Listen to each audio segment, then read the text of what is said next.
Hello everyone, welcome to the bio decoder channel. आज की इस वीडियो में हम simple one way ANOVA run करना सीखेंगे आर में, और फिर उसके रिज़ल्ट्स को सिंपल वे में डिस्प्ले करना सीखेंगे कि किस तरह हम उसका बार चार्ट बना सकते हैं इन अ वेरी इजी वे। ठीक है, तो लेट्स स्टार्ट द वीडियो। सबसे पहले आपने जो है वो पैकेजेस अपलोड करने हैं।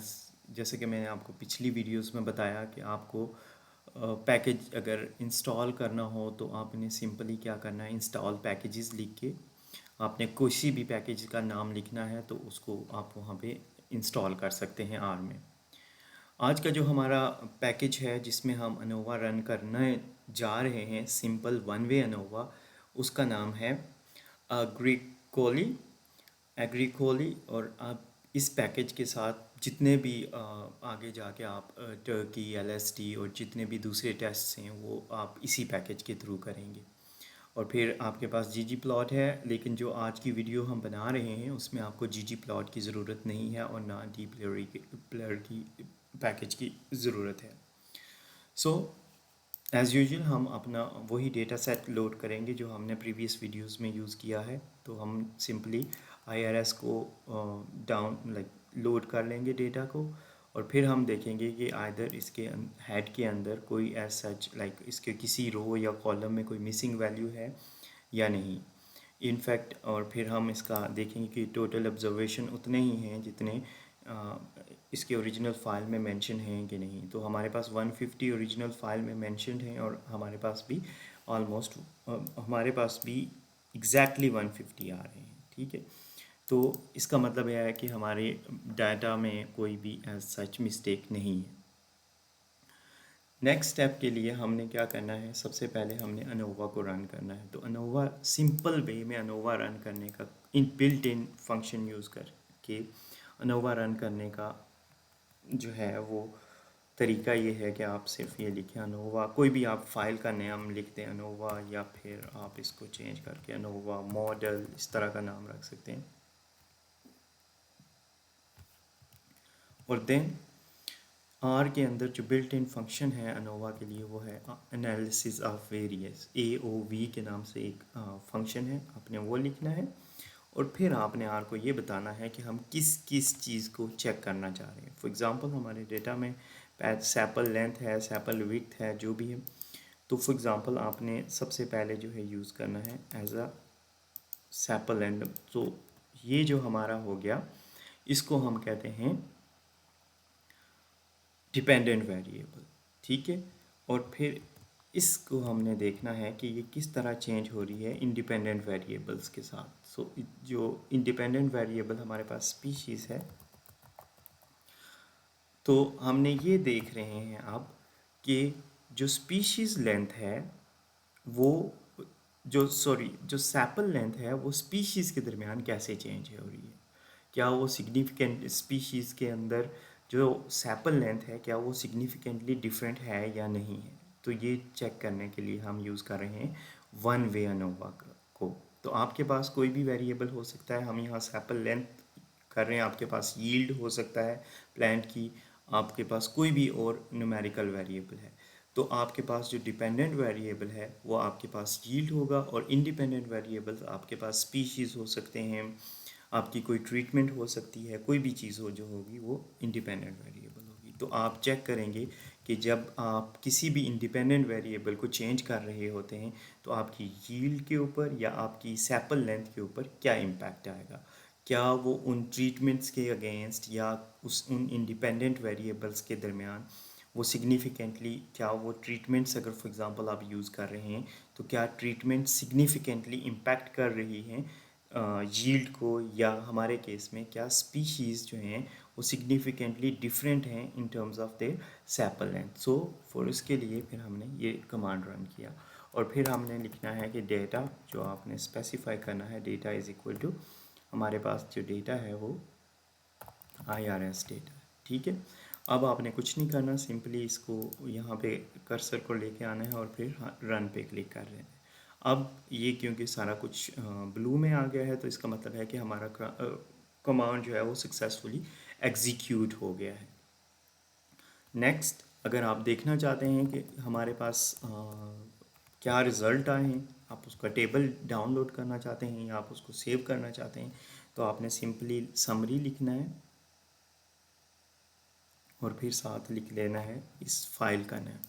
ठीक है, तो समरी के साथ आपने अनोवा जो आपने लिखा उसको आपने कॉपी करके सिंपली पेस्ट कर लेना है, या अगर आप टाइप करना पसंद करते हैं तो आप ज़रूर टाइप। तो जी, ये हमारे पास अनोवा का टेबल आ गया। इसमें सम डिग्री ऑफ फ्रीडम आ गया आपके पास। आप हमारे पास 3 स्पीशीज़ थी, तो एक दो हमारे पास यहाँ हो गई, n-1। सम ऑफ स्क्वेयर्स हमारे पास ये वैल्यू आ गई, फिर हमारे पास मीन स्क्वेयर आ गया, फिर f वैल्यू हमारे पास ये आ गई, और फिर हमारे पास p वैल्यूज़ आ गई, और फिर उसके साथ हमारे पास ये एक थ्रेश होल्ड है। आप जो भी p वैल्यू सेलेक्ट करें सिग्निफिकेंस की, नॉर्मली हम 0.05 यूज़ करते हैं हमारे थीसिस में और रिजल्ट्स में, कि जो p की वैल्यू है वो एक्चुअली लेस देन 0.05 होंगी, तो फिर हम कहेंगे कि रिजल्ट्स जो हैं वो सिग्निफिकेंट हैं।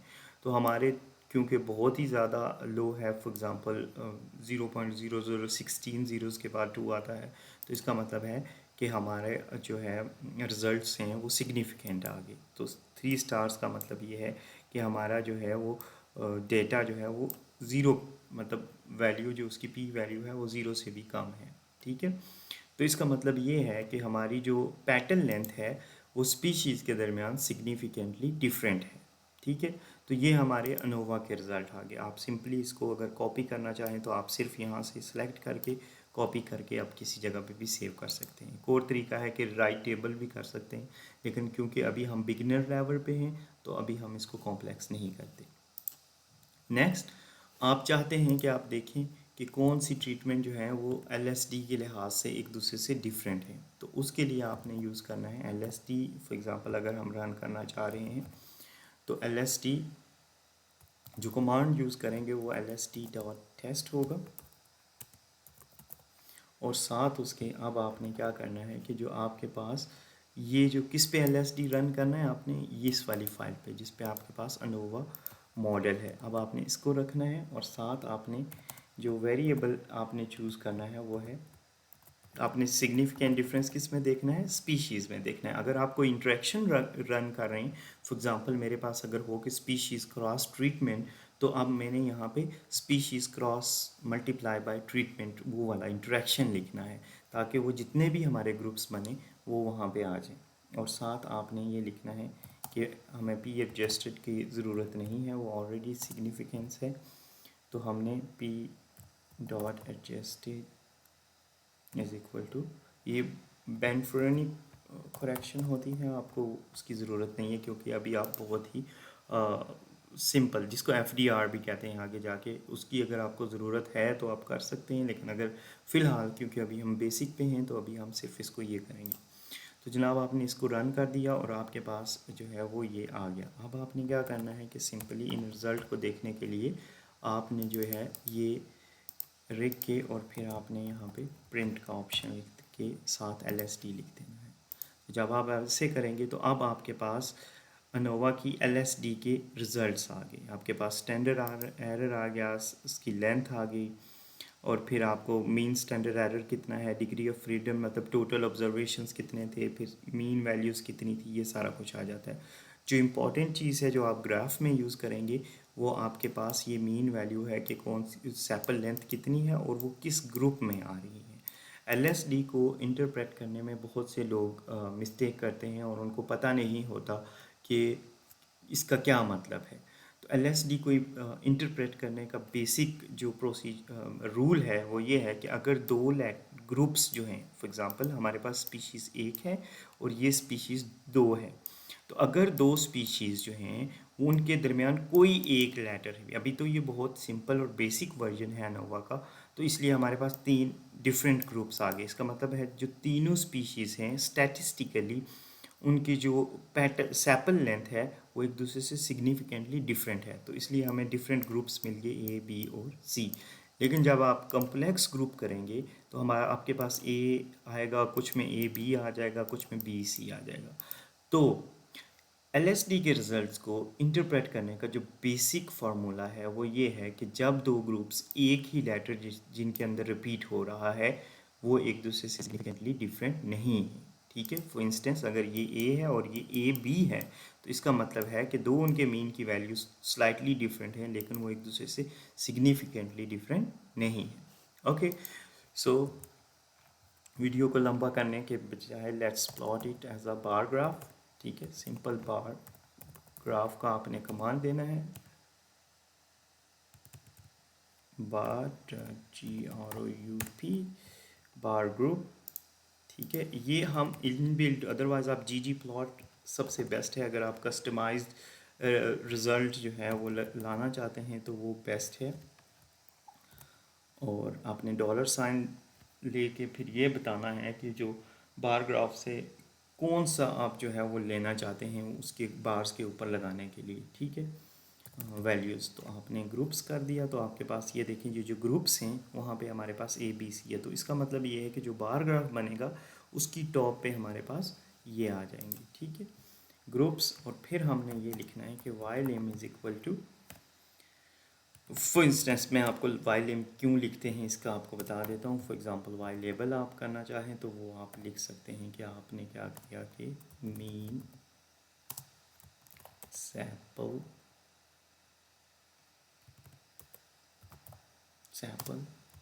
Length and it is in make sure कि हमेशा बहुत बाज़ दफ़ा ऐसा होता है कि कितनी दफ़ा ऐसा होता है कि स्टूडेंट पेपर जो हैं वो भेज देते हैं पब्लिकेशन के लिए और फिर हमें रिवीजन आती है कि आपने यहाँ पे बारग्राफ में यूनिट नहीं। तो इसलिए मेक श्योर कि आप जो है अपने बारग्राफ की हेडिंग, तो फॉर एग्ज़ाम्पल अगर हम इसको,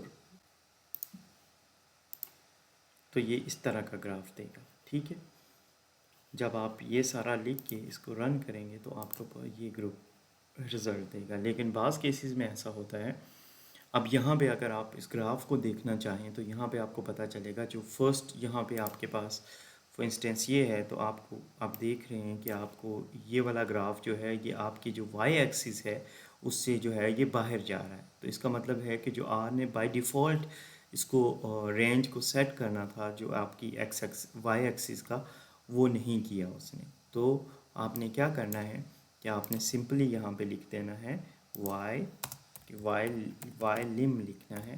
वाई लिम का मतलब है कि वाई एक्सिस की लिमिट कितनी होनी चाहिए।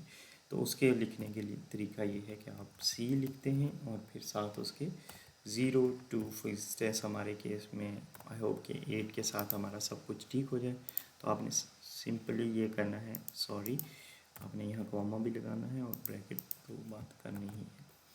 तो अब आपने इसको यू करना है। तो अब आपके पास एक पैराग्राफ बन गया जिसके अंदर आपके पास जितने भी आपकी स्पीशीज़ थी उनके जो है वो मीन वैल्यूज़ आ गई और बार ग्राफ आ गया और साथ उसके जो LSD जो अनोवा जो है वो सिग्निफिकेंट वैल्यूज़ जो हैं वो आ गई।